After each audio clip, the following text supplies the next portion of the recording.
Est-ce que tu peux te présenter s'il te plaît? Je m'appelle Cynthia, je suis artiste peintre, j'habite à Équin-Plage.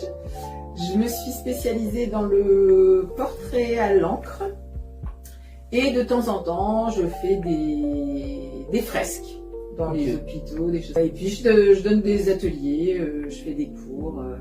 Et tous les mercredis, je suis à Boulogne-sur-Mer où je fais de l'art-thérapie.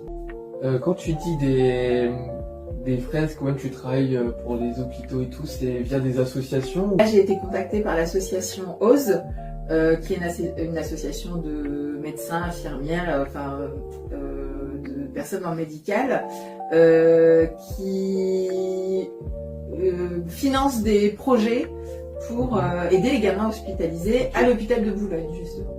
Et donc, ça m'a permis à moi de refaire le service, tout le service pédiatrique. On a refait les 7 chambres et le couloir. Donc, je me suis permise de proposer aux enfants qui étaient hospitalisés de venir peindre avec moi à l'hôpital. Présentation, tu parlais d'art thérapeute. Oui. Est-ce que tu peux expliquer en quoi ça consiste et quel est le but final de l'art-thérapie? Oui, voilà, l'art-thérapie. Alors, l'art-thérapie, c'est la façon d'appréhender l'art pour justement réussir à extraire des choses qu'on a au fond de soi. Et donc, le but, c'est de faire un petit atelier, par exemple encre, où je vais donner un sujet. Je vais faire travailler la personne. Et en fait, pour les personnes qui nous écoutent et qui font justement de l'art plastique, n'importe quel art, que ce soit de la musique, que ce soit de la danse, etc. C'est ce qu'on recherche, c'est le bien-être que ça nous procure. Et l'art, quand tu es plongé dedans, tu penses à rien en fait. Tu penses pas à tes soucis, tu penses pas à tous les problèmes, tu penses pas aux enfants, tu penses pas au boulot. Tu es plongé dans ton truc et ton cerveau se focalise là-dessus. Et puis en donnant un petit coup de pouce, quelquefois, on arrive à faire extraire aux gens des choses qu'ils ne pensaient même pas avoir en eux, tu sais, dans le dessin, etc. Et l'art-thérapie, ça sert à ça, en fait. Ça aide beaucoup à avoir confiance en soi, mais après, c'est toujours pareil. Faut pas tomber, c'est un peu comme les profs, faut pas tomber sur quelqu'un, tu vois, si tu vas prendre un pédagogue, cours, voilà. Faut pas tomber sur quelqu'un qui va dire, là c'est moche. Je me dis, pour moi, un prof de dessin, un bon prof de dessin, ça doit être quelqu'un qui te donne confiance en toi, parce que en plus l'art est subjectif, tu vois, il n'y a pas de truc beau ou moche, quoi, enfin, tu vois, ce que j'aime, moi, c'est la création, l'originalité, tu vois, même, il n'y a pas besoin que ce soit parfait, il n'y a pas besoin que ce soit nickel, la quoi. fameuse touche. C'est ça, exactement. On sait qui c'est qui a mis. Et tout à fait. Et quand mes élèves arrivent à s'approprier le dessin et à se lâcher, moi j'ai tout gagné en fait. Comment elle s'est... est-ce que je peux m'expliquer du coup comment t'es arrivé à trouver du coup ton identité sur ça? Alors, en fait au départ, je savais que je voulais faire de l'art, mais je savais pas trop. Tu vois, j'ai commencé justement par les fresques, et après j'ai fait 1 an à l'école d'art de Douai, où là j'ai vraiment touché à tout. En faisant les cours de portrait, où j'avais une certaine facilité, mais je me suis dit, ça y est, c'est mon truc, quoi. Dessiner les visages des gens, c'était mon truc. Donc c'est parti de là. Et après, tu vois, tu passes par le classique, le portrait au fusain, portrait au crayon, enfin tout ce qu'on connaît un petit peu. Et un jour, j'ai découvert l'encre. Et je me suis dit, je vais le tenter. Ce que j'adore, moi, quand je fais un portrait à l'encre, c'est que tu décides pas de ce que l'encre va faire. Tu sais, tu mets l'eau. Ouais, l'encre se dirige. Exactement. L'encre se dirige tout seul. Quelquefois, il coule. Et là, la façon de couler de l'encre, je l'ai trouvé très, c'était bête, hein, mais ça m'a donné une émotion, tu vois. Forcément, il fallait que je me renseigne aussi sur ce que tu faisais et tout. Et j'ai vu qu'il y avait une rubrique sur les différents thèmes que tu faisais.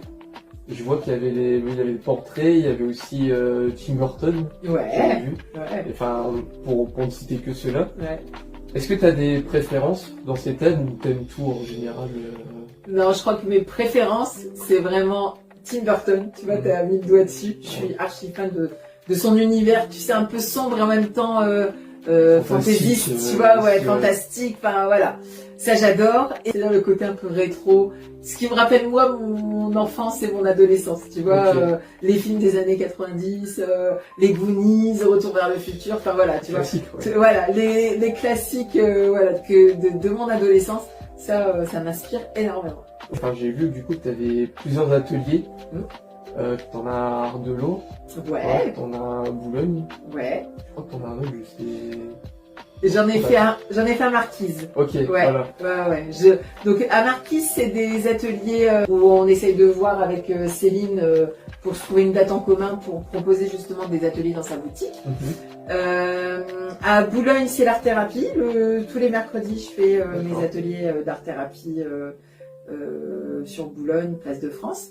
Et à Ardelot, je propose, mais c'est seulement d'avril à septembre, une fois par mois, je propose l'Arpéro. Où là, le but c'est on se retrouve au café Ange à Ardelot. Il y a un thème donné, donc un thème différent par mois. J'essaie de faire travailler mes élèves sur différentes techniques. Et puis je paye un verre à tout le monde. On boit un coup, on rigole, on papote, et puis on fait notre art. Et puis à la fin de l'Arpéro, les gens repartent avec leur petite toile prête à encadrer. Comment on fait pour s'organiser comment ça se passe l'organisation du travail et tout? Une super organisation. Moi, c'est souvent à l'arrache, mais je m'en sors toujours, ça va. Pour les ateliers, je les prépare bien en amont, comme j'aime bien en plus travailler sur des thèmes particuliers, tu vois, comme à l'Arpéro. Oui. Voilà, j'ai des thèmes déjà d'avance, donc ça me prend plusieurs jours, tu sais, à réfléchir aux différents thèmes. Mais je prépare, et puis à force aussi, c'est une gymnastique, tu vois, répétitive, et donc je sais exactement comment ça va se passer. Ouais. Et puis après, pour le dérouler, en fait, j'essaie d'expliquer à mes élèves exactement comme moi je le comprends, c'est-à-dire simplement. Faut que j'ai raison. Ouais. Ton environnement premier, du coup. Ma maison, comme tu disais, il y a beaucoup d'œuvres d'art, c'est des œuvres d'art qui me tiennent à cœur. Je suis dans mon petit espace à moi, tu vois, fermé de tout en fait. Dans tes projets futurs, t'es ici, mais de t'émanciper encore plus dans le secteur, que ce soit créer de nouveaux ateliers ou quelque chose comme ça. Est-ce que tu as déjà pensé ou pas?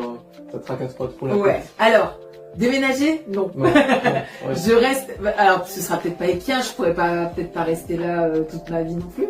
Mais non, je pense que je resterai dans la région. C'est vraiment la région, ça a vraiment été le gros coup de cœur. Et j'ai besoin maintenant, je me rends compte que j'ai besoin de vivre près de la mer, tu vois, pour être bien. Oui, je comprends. Et après non. Alors le rêve ultime, ça serait de pouvoir avoir mon atelier à moi, tu vois, mon endroit. Si ça se fait, tu vois, si un jour je peux avoir mon propre atelier, ça serait de faire venir d'autres artistes pour faire des projets ensemble, des collaborations, voilà, des collabs, les faire venir même pour faire apprendre qu'ils puissent donner des cours eux-mêmes, tu vois, chez moi. Enfin, Cynthia, on s'est tout dit. C'est très bien. C'est très intéressant. Merci Cynthia d'avoir participé à cette interview. Merci à toi. Ça va.